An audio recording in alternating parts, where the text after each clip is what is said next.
So yeah, if you're like me, anytime you try something new, first place you hit up is YouTube to try to see how everybody else thinks you should do it.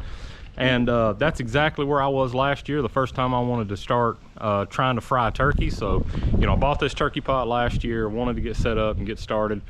And I learned a lot, because there was a lot out there in those other videos that if they said it, I didn't hear it, or I couldn't find the right videos. So a lot of mistakes were made last year. And while it can be dangerous, I just want to share some helpful tips with you. Not so much about the whole fire scare that goes along with frying turkeys, but how to get a good turkey, how to choose the right turkey, how to make sure that, you know, you don't get too much oil in the pot, and then also the proper times that you need to be cooking it. So y'all stick around, and we're gonna get the fire started, get the grease in, and we'll get started cooking the turkey.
So let's recap everything that we've covered so far.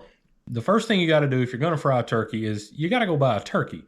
Now, turkeys come in a wide range of sizes based on how much they weigh. And for turkey frying, I found that the best range is 10 to 12 pounds. And that's a smaller bird compared to, say, the 18 to 20 pounds that I used to cook when I smoked turkeys or even oven roasted them. The reason you want 10 to 12 pounds for frying, though, is first of all, safety when you put it in the oil. The larger the bird that you put into the oil, the more oil is going to be displaced, and it's going to come out over the top of your pot and down onto your open flame. So by having a 10 to 12 pound, smaller bird, you're going to ensure that, first of all, by filling to the fill line on your cooker with grease, that bird will not cause that grease to come over. And it will be completely submerged and covered in the oil. Next has to do with just the cook time in general. A smaller bird is going to cook more evenly throughout than a larger one will. And since we're running at a constant temperature during cooking, we want to make sure that the inside gets done while the outside doesn't get overdone. Next, it's to brine or not to brine. For me, I chose to brine this time, putting 1 cup of salt in 1 gallon of water. Brought that to a boil, let the salt dissolve. If you have time, let it sit and come to room temperature. If you don't, do what I did, throw some ice in there till it cools off and get your bird in it. I typically want to brine for 24 hours and just stick that in the refrigerator overnight, and you're good to go the next day. When you pull it out of the water, you want to make sure you rinse it with fresh water and then paper towel it dry just to get all the excess moisture off of it. Then you can choose whether you're going to inject or not. I chose to inject this time, and I used Tony Chachere's Butter Creole or Creole Butter injection, and just put as much or as little in there as you think you want for your turkey. Next comes one of the most difficult parts about frying is what's the temperature and how long are you going to keep it in there.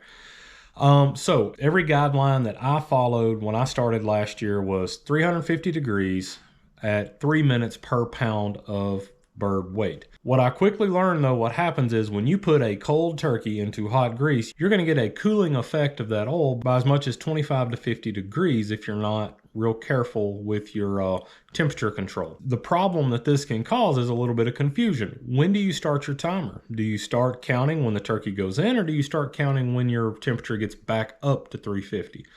So a little trick that I started last year, and you saw in the little music montage about the temperature, is that I actually started heating my oil to 375. So I overshot the cooking temperature to account for the cooling effect of putting the bird in.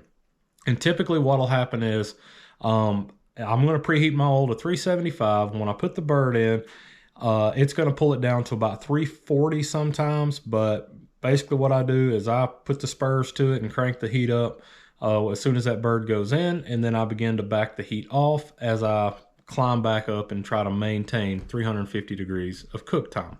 And then the most important thing, outside of the weight of the bird itself, is getting it in the oil safely. So here's what happens. A lot of people take frozen turkeys right out of the freezer and they drop them in the oil, and you're going to get an incredible splatter effect from the oil, and it is just going to bubble right out the top, and you're going to have a fire. The next thing people do is they take a wet turkey straight out of the brine and they put it in oil. Well, water and grease don't mix. We know this. We learned this a long time ago. So don't skimp on the paper towels. Dry the turkey off the best you can before you put it down in the oil. Then the next thing that I think people do is they try to do it barehanded. You'll notice in this video that I'm wearing a welding glove, and that is to protect my hand from the steam and the heat coming up as I lower the bird down. And I think a lot of times that's where grease fires come in too. People go to put the bird in and it starts to burn their hand, and so they drop it. And then obviously if you drop anything into liquid, it's going to splash up, and then you're going to have a grease fire.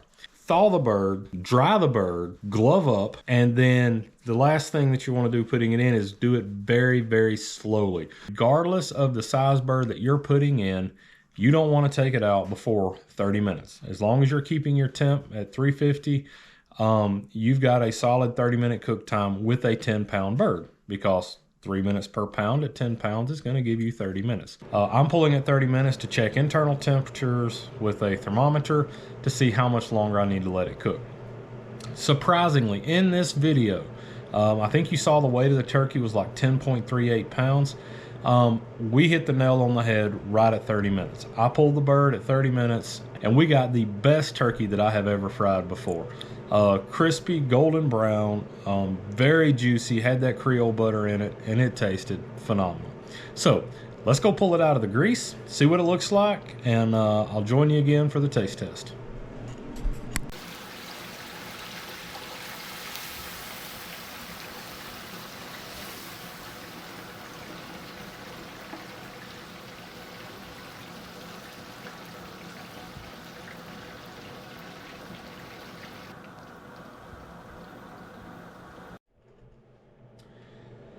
That was absolutely delicious. We wound up making sandwiches out of that for a Operation Christmas Child shoebox packing party, and it got rave reviews. And since I cooked that turkey, I've fried 4 more turkeys to feed my students where I work, and everybody seemed to be pretty well pleased with how it turned out. Now, what temperature? I didn't tell you. I'm looking for 165 in the breast meat and a minimum of 170 in the thighs and legs. The main thing I would watch is the leg meat. Make sure you hit 170, maybe even 175, but do your own research on this. Don't take my word for it. Look at what the safe temps are for consuming turkey, and you be the judge of how well you want it cooked. But hey, I hope you enjoyed this video, and if you want to see more videos like it, please leave a comment down below, hit that like button, smash subscribe, and I hope you and your family have a very happy holidays and a good Thanksgiving. Wishing you the best from right here on the J-Line.